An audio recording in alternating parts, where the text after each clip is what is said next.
And we did not run out of ammunition along the way. Now, there were a few challenges in there, and I think we need to highlight precision munitions in a minute. But the bottom line is a great amount of supply was put forward and ready so that an army that knew it was going to consume it could do its mission and go forward. And what is very clear in this war is that the Russians did not make those kinds of plans. Now, there's lots of reasons for that, so we could talk about that later if you want. But the bottom line is I think they made some very poor assumptions, and those poor assumptions guided their logistics, and their logistics let them down and led to some pretty much operational defeat in the north before it was all over.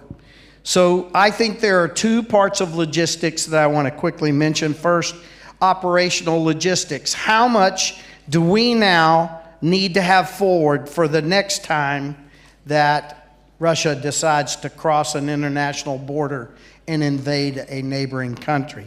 How many days of supply do we need to have forward? Inside of that dilemma, how much precise munitions do we need forward in order to avoid some of the kind of warfare that we see going on this battlefield? Are we invested properly, and do we have placed forward enough precision weapons? And then finally, the vulnerability of supply lines. And those could be supply lines across the Atlantic or internal to the combat area. So in the next war, I would think that we would want to have thought through logistics maybe the way that we thought about it before the first Gulf War.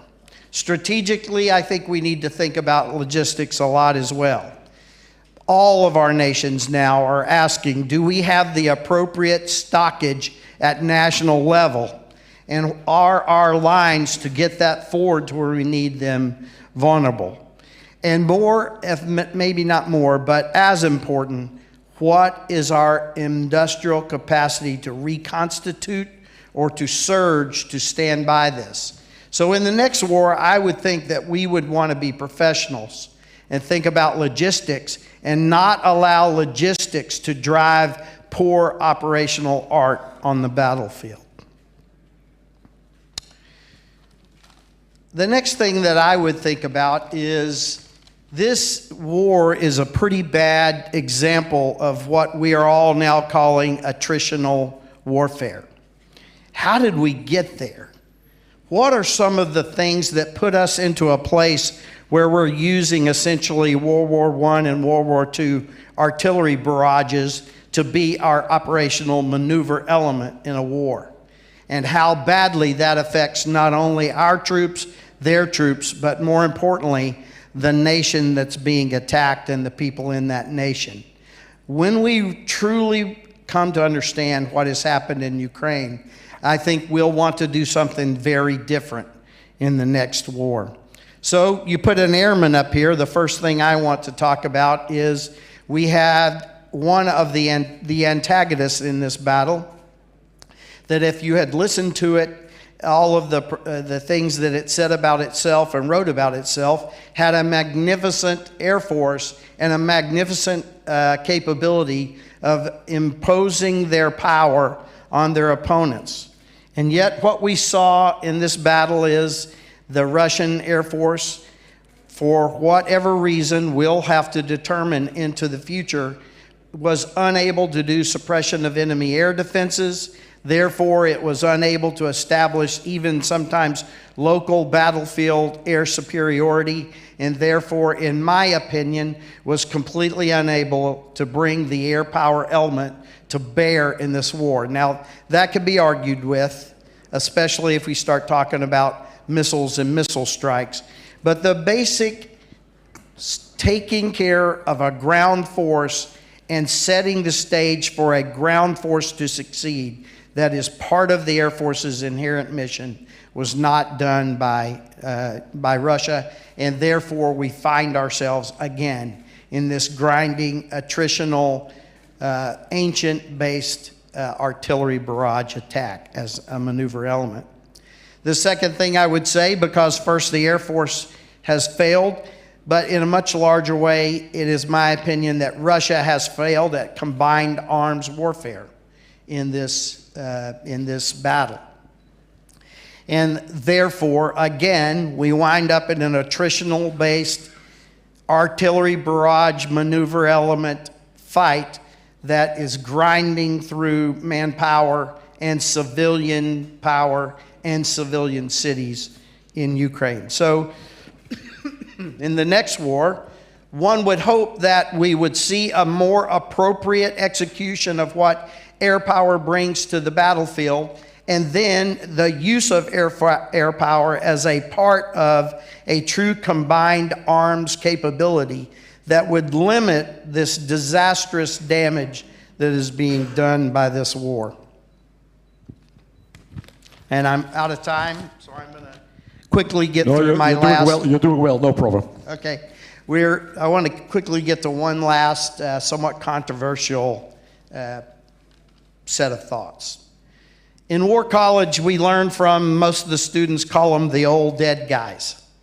You get Clausewitz, Jomini, Sun Tzu, and many of them write about the axioms of war. And they all have their favorite things and their favorite way of saying them, and there are multiple things that these old dead guys wrote about. But if you looked at the intersection of all three, and now the words are not precise, but if you looked at the intersection of all three of these old dead guys, there's two things that stand out to me that relate to Ukraine and how the West is handling Ukraine. And I would hope that in the next war, we would not allow ourselves to be hamstrung by what I think are two policy failures by the West in this war. Again, I'm using a lot of literary license here, and I know there's some very learned people in the audience who are going to grade my paper afterwards, but here's the bottom line. All three of them, in their words, would say something like this: deter your enemy. Do not allow your enemy to deter you. In this war, we are doing some good things for Ukraine. But are we doing what is needed for Ukraine to win? Some argue that we're doing what we need to do so that Ukraine doesn't lose. That's different than doing what we need to do for Ukraine to win. We are deterred. We'll talk about it a little bit more here in a second. The second thing that all three of these writers would say, again in their own words, they would say, seize and hold the initiative. In other words, you should have the initiative, not your opponent. In this war, from the very start, even before we started fighting, we gave the initiative to Russia. We used words publicly like, if you do this, we're going to do that. That is ceding the initiative to the enemy. We should be taking the initiative. There were things we could have done before this war started and early in this war that I believe would have really changed the way that it turned out. And yet we were passive. We allowed the enemy to take the initiative, and then we began to react to the enemy. And I would hope in the next war we would not do that.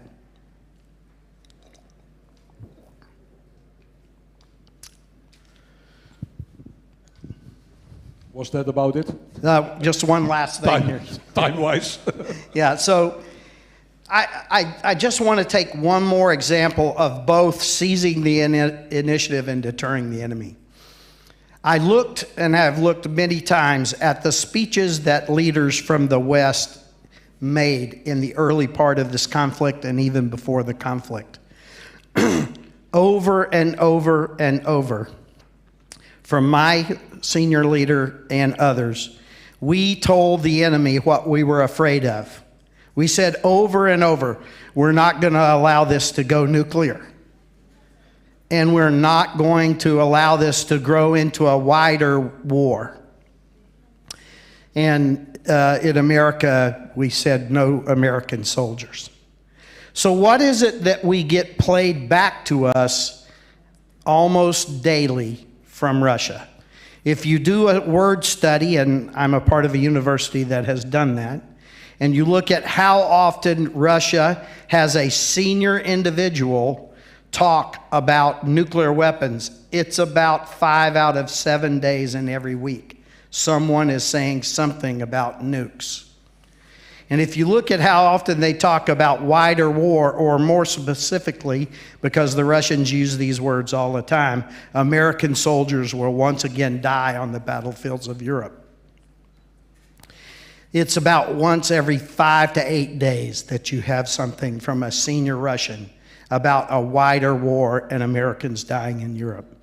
So what is very plain to me is that we told Russia what we're afraid of, and now Russia uses that almost on a daily and weekly basis, plays it straight back to us like we told it to them in order to deter us.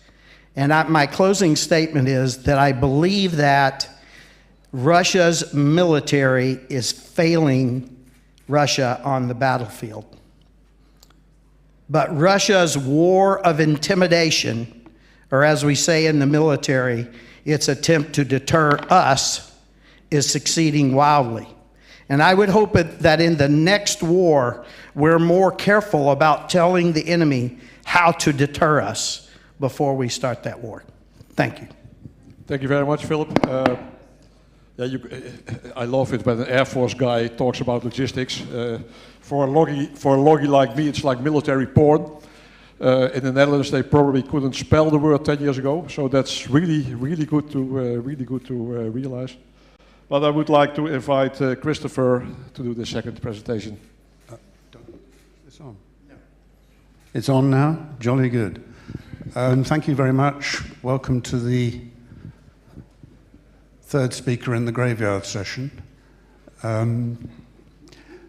Serious note. The one thing that's occurred to me during the whole course of today is shock and surprise. A speaker this afternoon referred to a response to the war in Ukraine as, oh no, can't believe it, not again. This was from Bosnia. And lots of recycling of terrible memories, stress, post-traumatic stress disorder. And that stuck with me, this sense of surprise. Here we are discussing lessons, implications of the first major state-on-state war in Europe for over 80 years. And I remember on those days in February 22, well-informed experts and journalists saying, this is coercive diplomacy, Russia will not actually invade. This is yet another piece of coercive diplomacy to get some concession or other. So surprise and shock, I think, not just by everyday Bosnian citizens, but more generally. I've got 3 points, as he turns his stopwatch on, 3 points to make, and I'll defer to the chair, just to give me a sufficient warning that I'd like to make. The first is we're living through the costs and risks of what I would call a strategy of ill-informed optimism, which is Putin's strategy. Secondly, we're living in a peculiar blend of industrial and post-industrial war. And I'll be picking up on the logistics theme of the preceding speaker. And thirdly, we're living in an age where every day, every minute of every day, hard work goes on in what I call the task of legitimation, the construction of narratives explaining and convincing governments and peoples in what is the theatre of war. there's an interesting essay to be written about theatres in medical and military context. But we're living in a world where narrative work has to go on in the theatre of war in an era of global surveillance, whereby 24/7, what one says and can be said is monitored 24/7 around the world, north, south, east and west, through 24/7 media, which is being revolutionized, every year, every month, pretty much. So those are my 3 points that I want to make.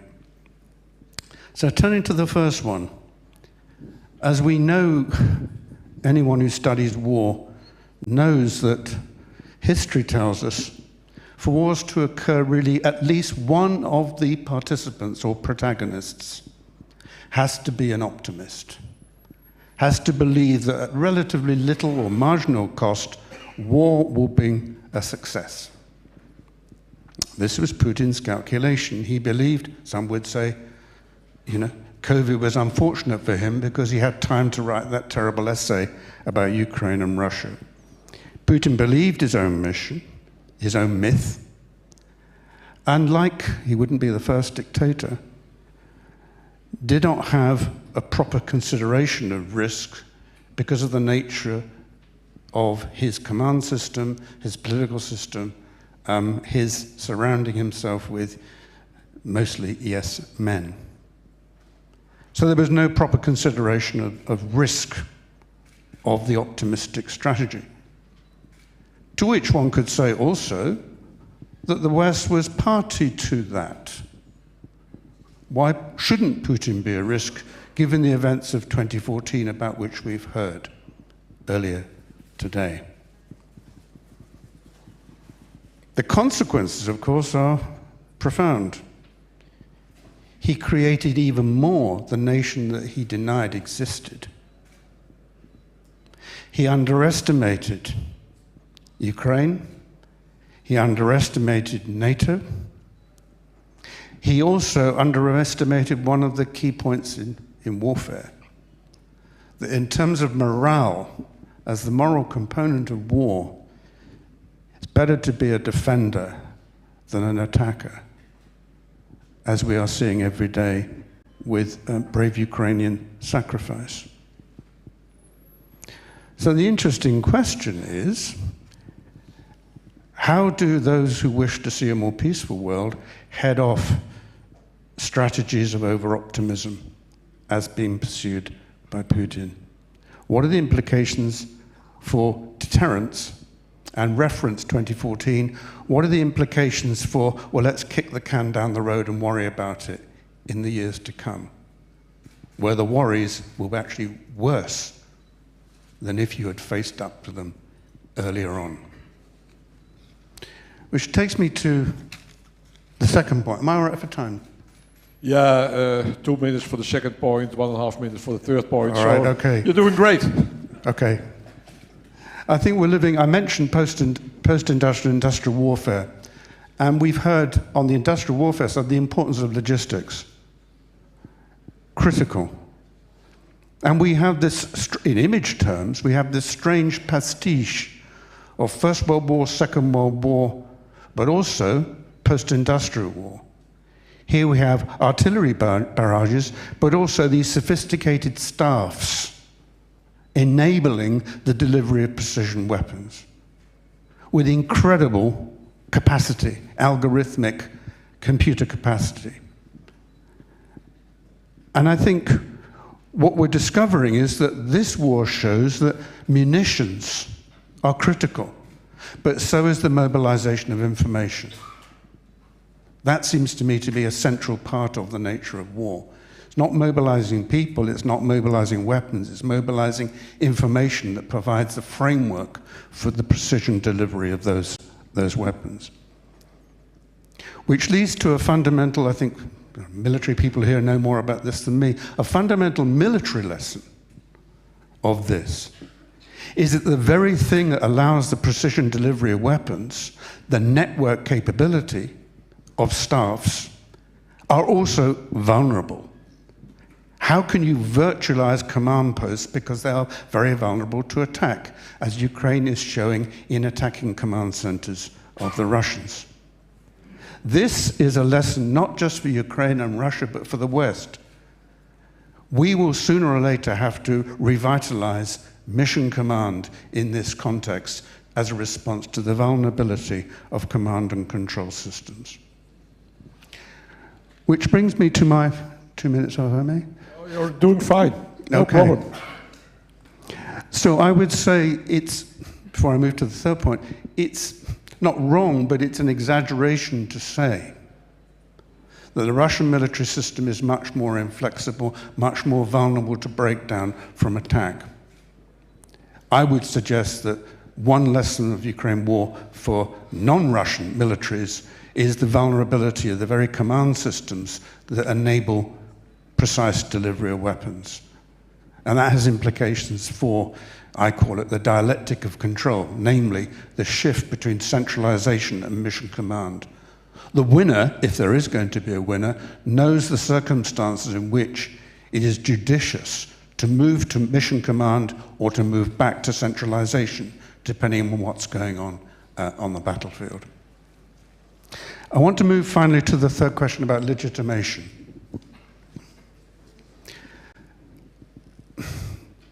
I find it striking in the Ukraine war that one of the most successful elements of Ukraine's campaign is, and people make jokes about this, and jokes are fine, and the person I'm talking to is a good joke teller.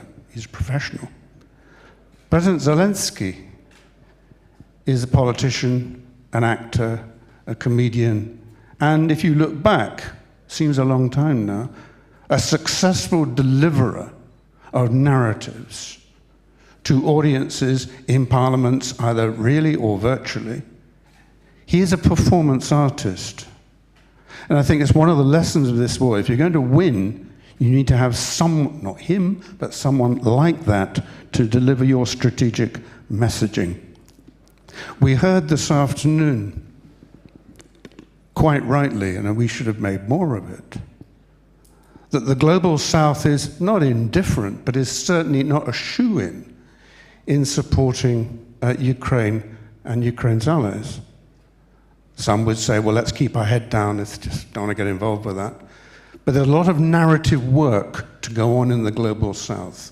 Nothing should be taken for granted. And in these two final points, in constructing these narratives, we need to make much more of the, I don't want to talk about propaganda, the difference between information and knowledge. I think it's a much more workable distinction. And successful narratives challenge questionable information, call it fake news if you would like to, and substitute effective knowledge in countering false claims about what's going on. Last, time. Time. I would suggest, we're asked to, if not predict, and certainly anticipate, I think the next 8 months are going to be critical in terms of narrative work. I'm not talking about exhaustion or people being tired, but the structure of politics is such that the American presidential election, the next one, and the build-up to it, will be decisive in terms of the narratives of war and in terms of at least achieving a sellable success well in time for that election. And on that note, I'll stop. Thank you. Thank you, Christopher. Time. I sent out an email to these guys that I'm the time Nazi on this panel. So let's go to our last speaker, James. The floor is yours. Thank you very much. Well, if you're the third on the string, I'm the last guy. I'm the last guy with a cigarette with the sniper's looking at him. So I'm the last guy and the only guy stopping you to go to happy hour. So I'm going to have to move on. No, we still have 25 minutes here on the clock and 10 extra minutes because they didn't give them to us. So we're doing fine. I'm watching very closely. Thank you. First of all, I want to thank the center, the New Strategy Center. This conference has been excellent organized. The topics are very relevant. and the speakers have been first rate. So my compliments to George and the rest of his crew for putting this on. Also, I need to apologize. I want to thank you, and I also have to apologize. I have to speak to you in English. You know, they say somebody who speaks 2 languages is bilingual. Somebody who speaks 1 language is an American. So I'm afraid I'm going to have to be an American and speak to you in English. So let's begin. Prior to the invasion, the Russians executed in Ukraine their classic non-kinetic playbook from the Crimean, from 1914 Crimean.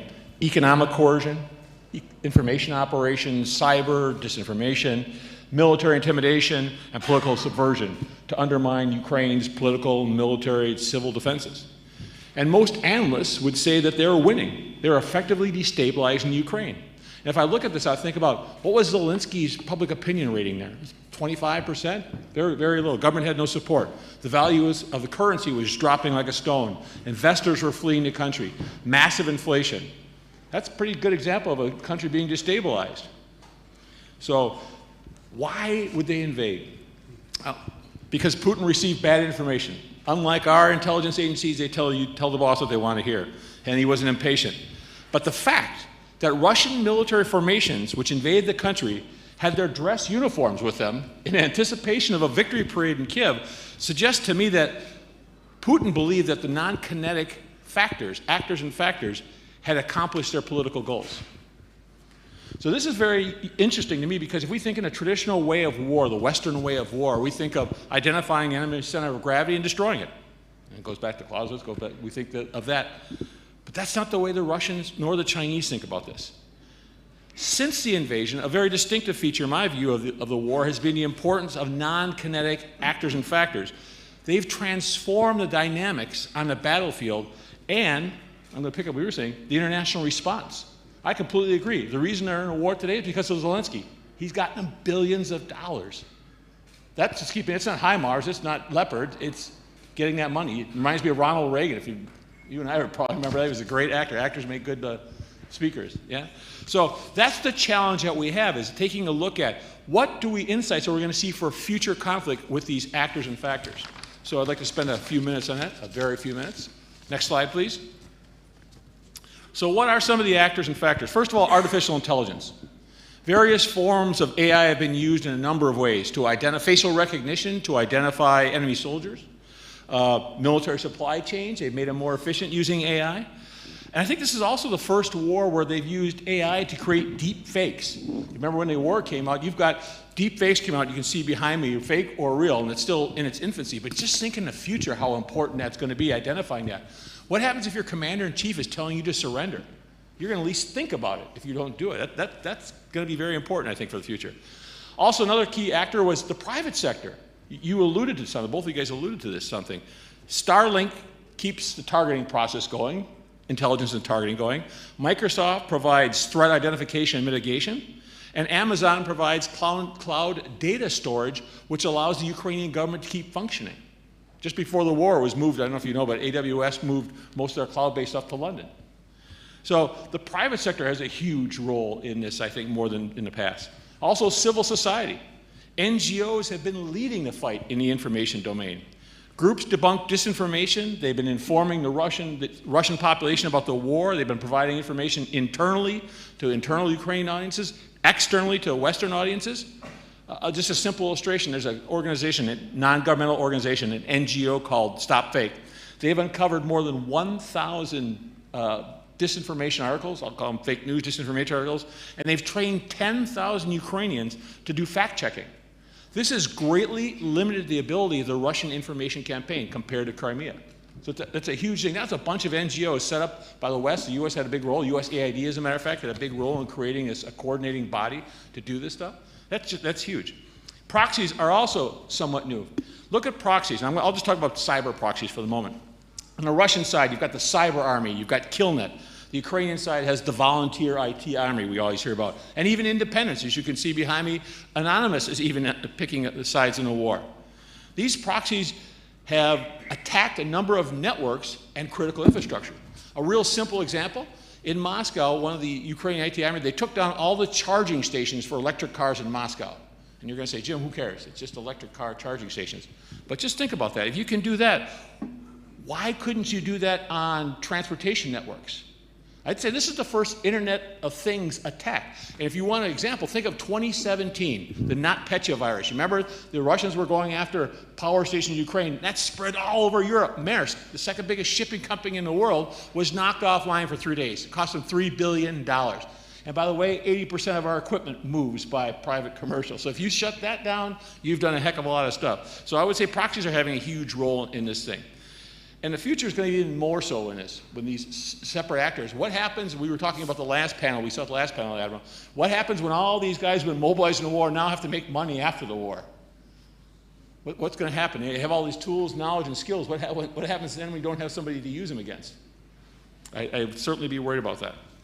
Social media has also played a dramatic role. Information campaigns, I would argue, has been the strategic center in Ukraine. Before the war, Zelensky was a little-known comedian, as you said. He had little public support. However, he has masterfully mobilized the social media space. He rallied the world and accessed billions of dollars. Civil and military, that's what's keeping him in the war, is this public support. He's now a global icon. 70% of Ukrainians with a population of 40 million, compared with Russia gets 150 million, believe they can defeat Russia. That's phenomenal will. And will is absolutely crucial in war, as anybody knows, right? It can offset numerical advantages if you have will. So in will, war matters. And the digital realm has been a new means to research, access, and mobilize that will. And I think that's extremely important for the future. You want a great example? Look at Germany.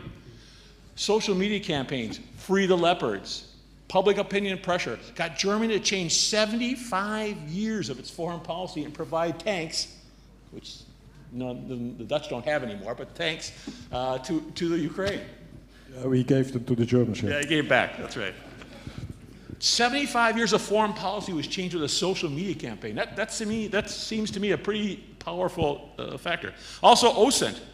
Every cell phone, I'm just watching yours, I'm just making sure it doesn't click there, General. Every cell phone, social media account has become a broadcast network or a social censor.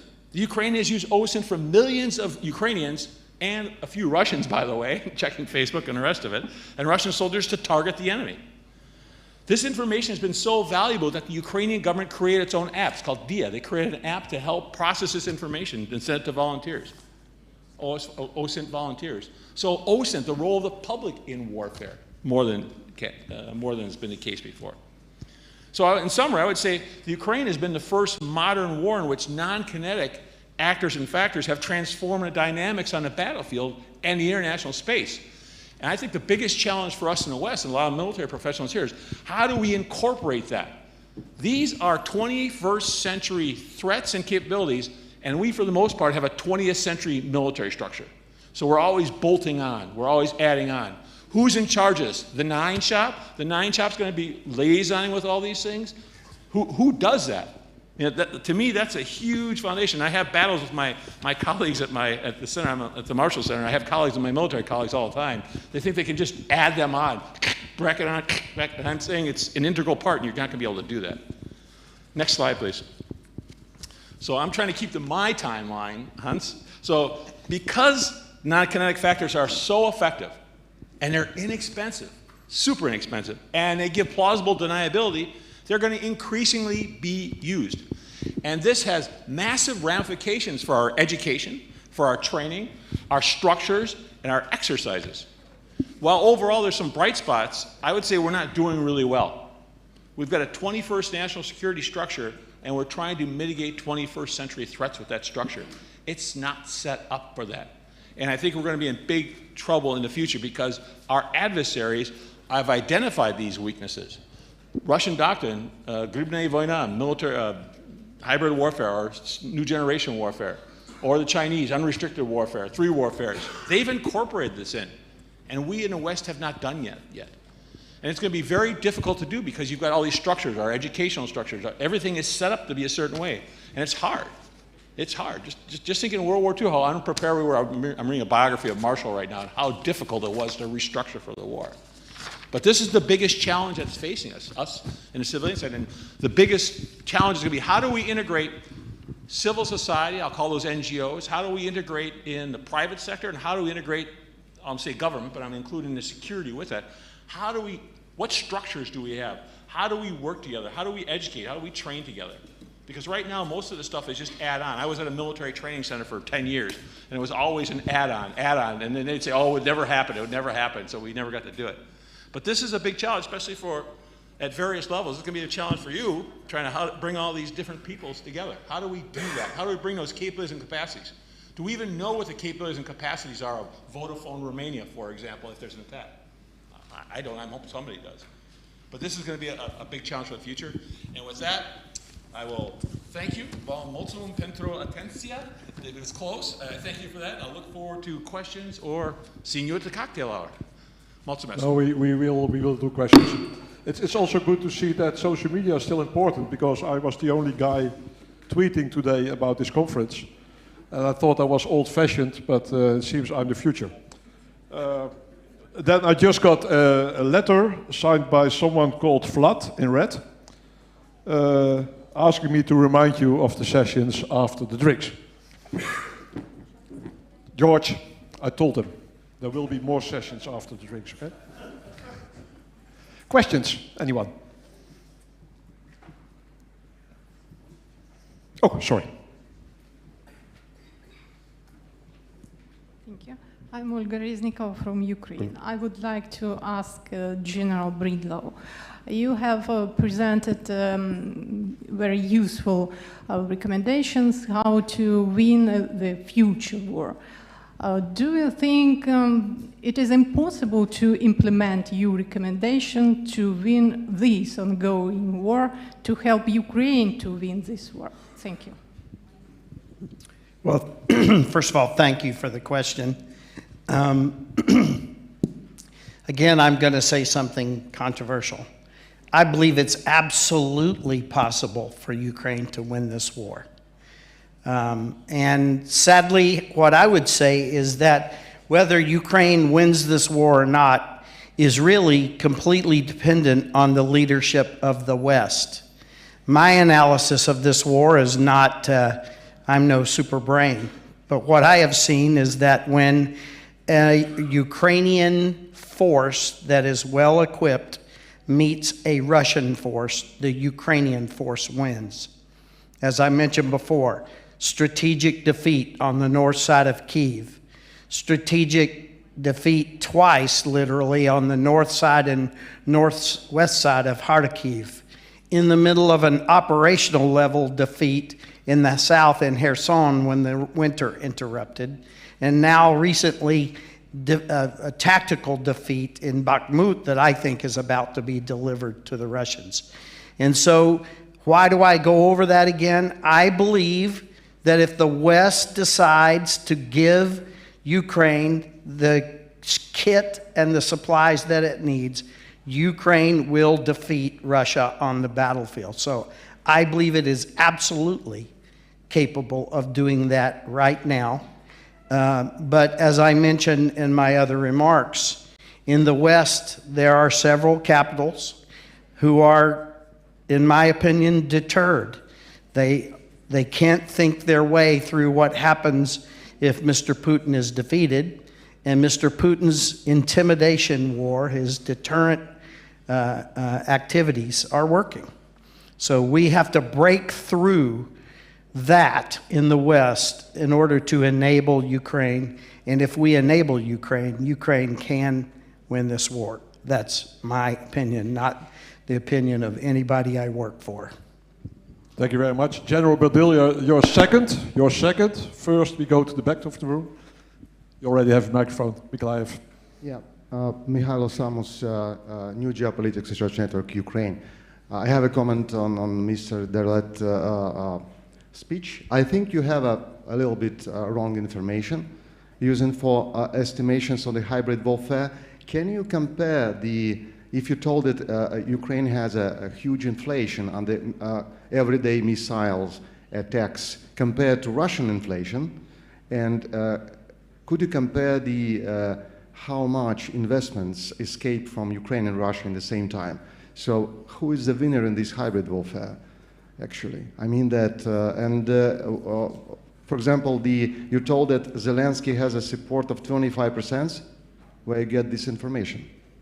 I mean, if you have something talking about the hybrid warfare, you should have facts, not a manipulation, because it's a hybrid warfare.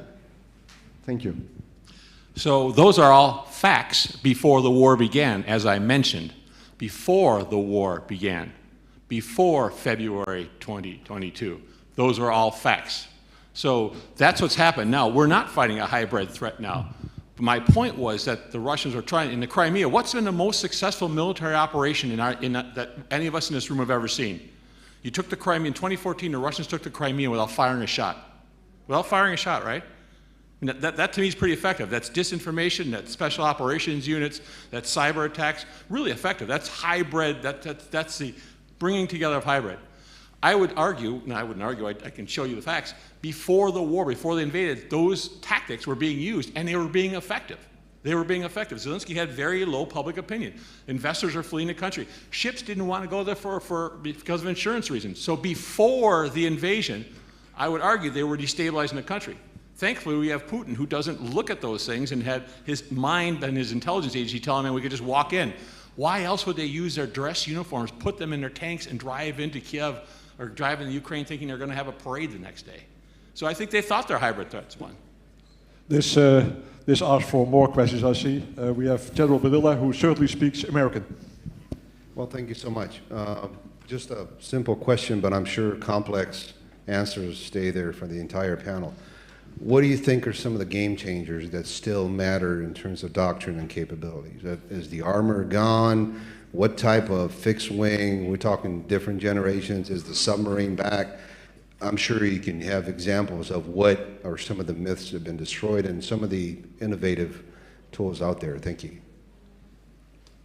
So you start with that. I'll start with that. I think that you mentioned some of them. If you look back across history, as the wall came down at, quote unquote, the end of the Cold War, I don't think it ever ended, but that's what the world calls the end of the Cold War.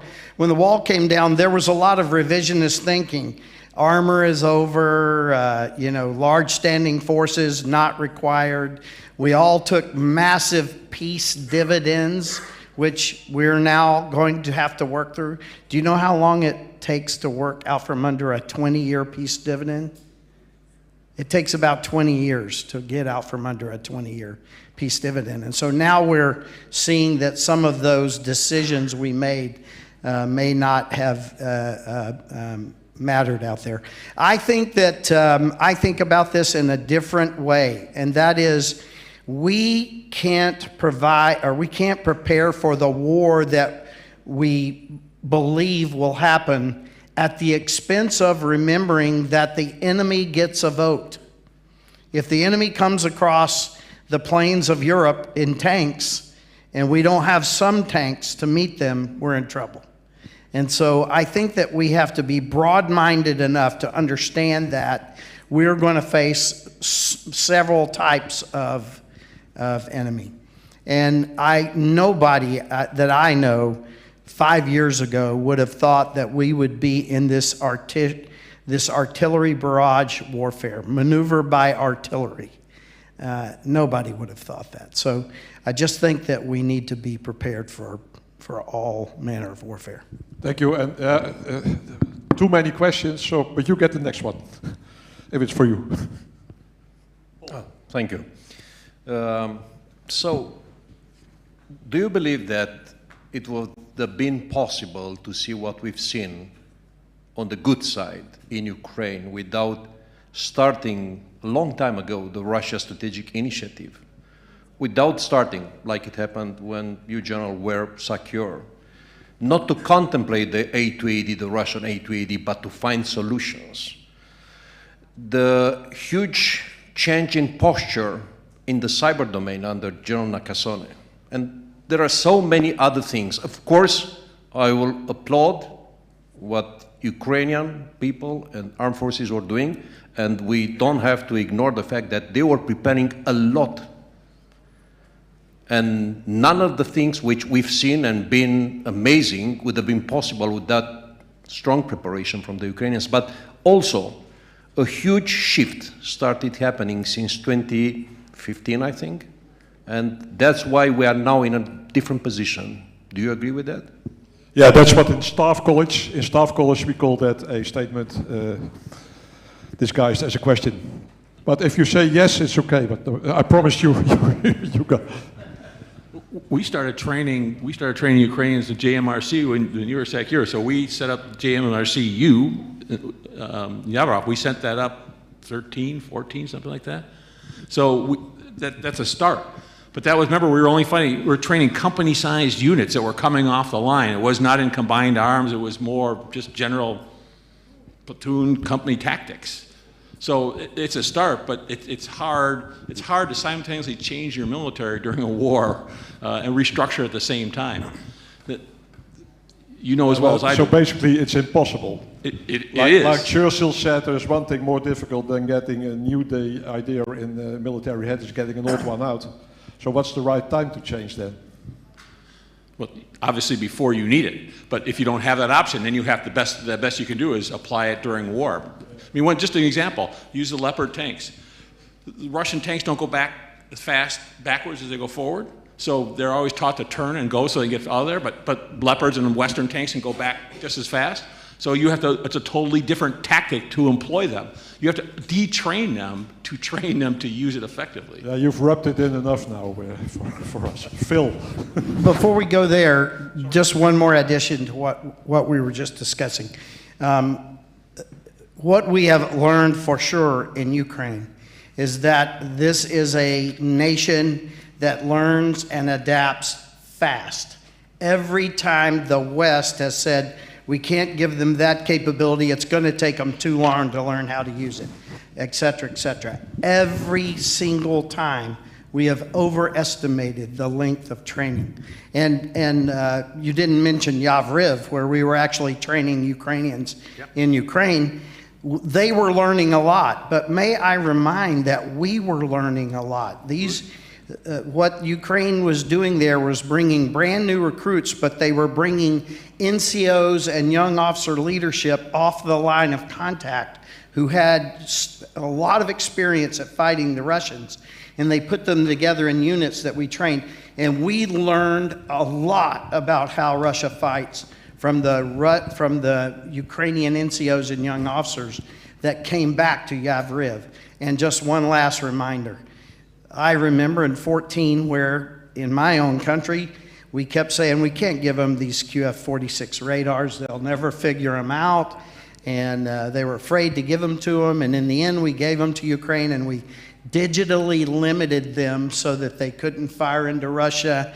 And we did all of these things to them. And then the Ukrainians took those radars to war, and within about 3 months, they were training us how to use our radars, and the things they were training us are now in our manuals that we train our soldiers with. So I get a little excited about these training questions, but I'm with you. Can I just reiterate that? Yeah. Shortly, of course, but... it's quite interesting to note that those from the UK who've been training Ukrainian soldiers report with sort of wry humor that the tactics that they've been training Ukrainian soldiers in are now being used in a feedback loop to reorganize the training of British soldiers in the United Kingdom. On the previous point about artillery, sorry, your question, do we learn or relearn? I mean, artillery seems to me one of the key things, striking points that comes from the current campaign. The other one is, we've all heard about in history the shell crisis in the First World War. What we are discovering now is the incredible consumption rate. Going back to your point about logistics. And you can translate that into strategic objectives. Who knows? I'm not privy. But is Russia now 10, 15 years behind the curve from where it was pre-February 22? How long will it take them to rebuild that capacity? How long are we willing to gear up and resupply what we've already consumed? And I think those are very interesting political questions, not just military ones. Phil. I'm a big fan of Jim, so, and I usually like everything that he says, except this time, I'm going to take him on Crimea. Pure and simple, because this is an intel issue, and there are no questions about it. When the Russians seized Crimea,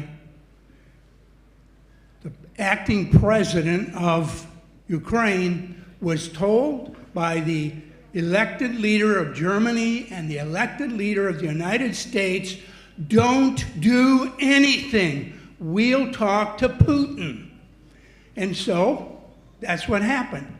So right away, it was a GRU officer, by the way, not an FSB officer. GRU officer ran that operation, went north to the Donbass and started to do the same operation. Only this time, when the Ukrainian acting president got the same advice, Ukrainian SBU didn't listen. And that's why we had the war and they didn't take the Donbass in 2014. There was no question there. I didn't expect one.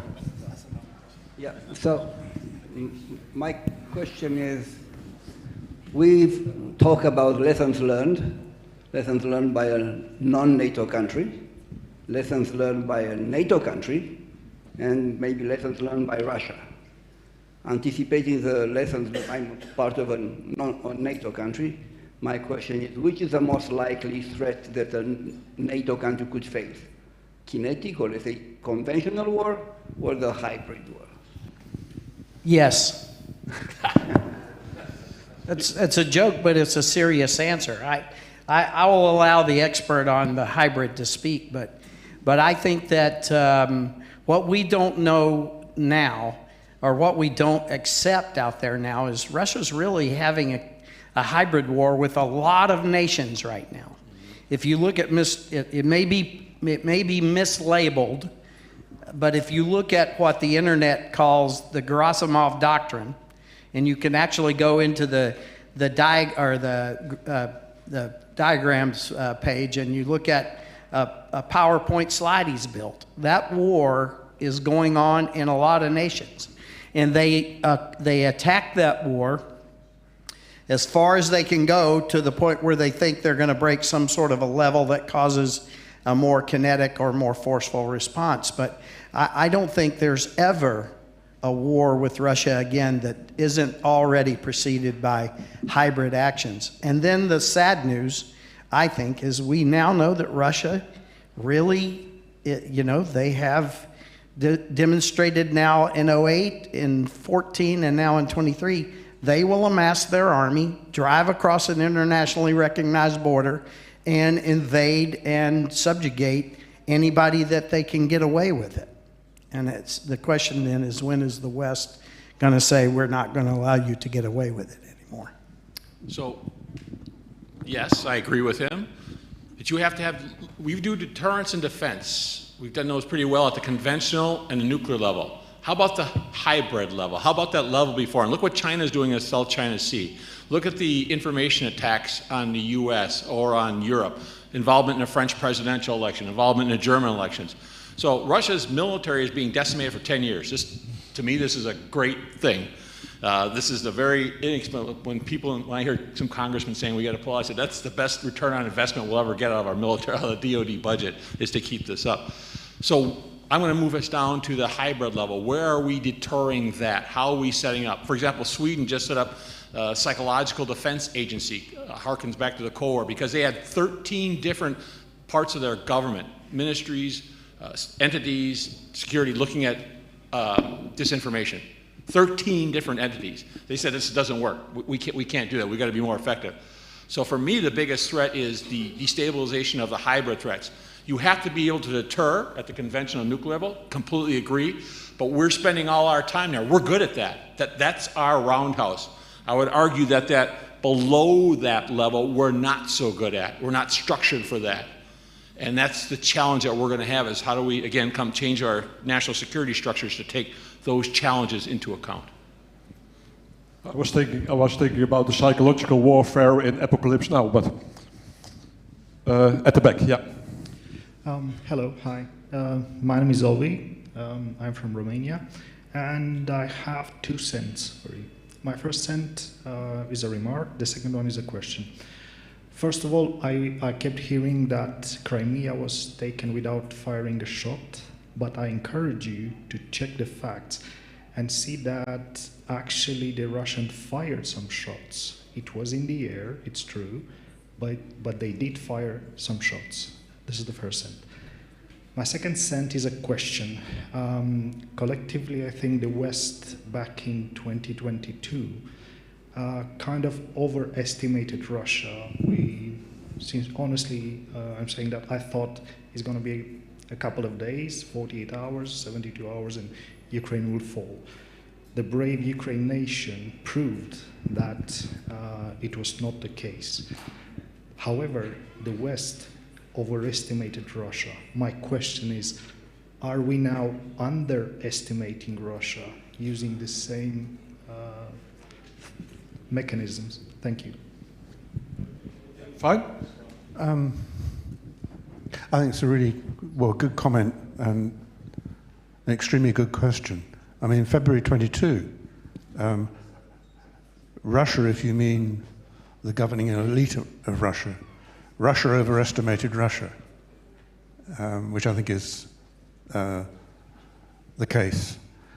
Are we underestimating Russia now? Well, in a way we are, because something that's not been talked about, well, certainly not enough, is that whatever problems Russia faces militarily and politically, economically, strategically, it's not doing so bad, because one of the great flaws in the West's campaign, if you will, sanctions and so on, is one of the weakest cards that it's playing, for all sorts of interesting reasons, connected with the Global South, not exclusively that. So I think underestimating Western weakness so far as the sanctions regime is concerned is very telling. And I don't see an easy response to that at this point. So I learned something every time I come to a gathering like this. And this afternoon, Phil Peterson gave me some things I need to now go back and think about. It goes to your question. Did we overestimate Russia? Well, after a conversation I had today, I need to go back and think, did we overestimate Russia, or did we fight the Russia that we were trying to estimate about? If this war was truly run by the GRU and not the general staff, then we don't really know what Russia's capability going into this war was, because it has not been well fought on their side. And maybe if the war had been better fought on their side, we need to remain respectful of Russian capabilities. And so Phil, thank you for that. I got to go back and rethink how I use my words, because I don't want to either over or underestimate them then nor now. There is a lot of mass left in Russia. Can it be used effectively at this point? Can they recover from a horrible start, a horrible plan, a horrible set of assumptions, dress uniforms among them? I don't know, but I think that your question is a little deeper than I had walked into this conference thinking about, now that I've had some of these conversations. Jim? You know, the Russians didn't fight their doctrine, right? I think that's what you were just alluding to. That's a big deal, so we haven't seen what that would be. I think that's a big deal. And the second part would be, and I forget who says this, I wish I could remember right now, that's a problem with getting old, is Russia's never as strong as you think, nor as weak as you think. And that's the way we have to look at it. One of the challenges that we have, though, in our intelligence agencies is we look at worst-case scenarios. I mean, that's what you're planned to talk about, worst-case scenarios. And we often measure weapons. Remember in the old Ronald Reagan days, they had the Russian or the Soviet military power books. They would come out and they'd say they have 32 nuclear class subs and we only have 10 and we're going to be behind. But it doesn't look at capability, it doesn't look at willpower. So that might be worthwhile looking in terms of intelligence. Are we looking at all the factors that go into the power of a state's military? Or are we just focusing on those things that are easily countable, the quantifiable ones, which are easy to quantify? Those are the easiest one to count. But that might cause, and it comes back to the hybrid stuff, how do you incorporate those things into those estimates as well? A 10-second add-on. You didn't ask the question about Ukraine, you asked about Russia. I would tell you that without a shadow of a doubt, we absolutely underestimated Ukraine. What comes to my mind combining this is where's Gerasimov when you need him, and where's Reagan? Where's Reagan when you need him? We've come to the end of this session of this panel. Yeah, but we've come to the end of. But you're happy. You can ask the question during drinks. Is there anything you would like to say as a last sentence? Now you're here in Bucharest, 7:30 on stage. Christopher? Where are the drinks? Yeah, fine. George, I told him not to forget the sessions after the drinks. Thank you very much for your attention, and please follow me to the bar.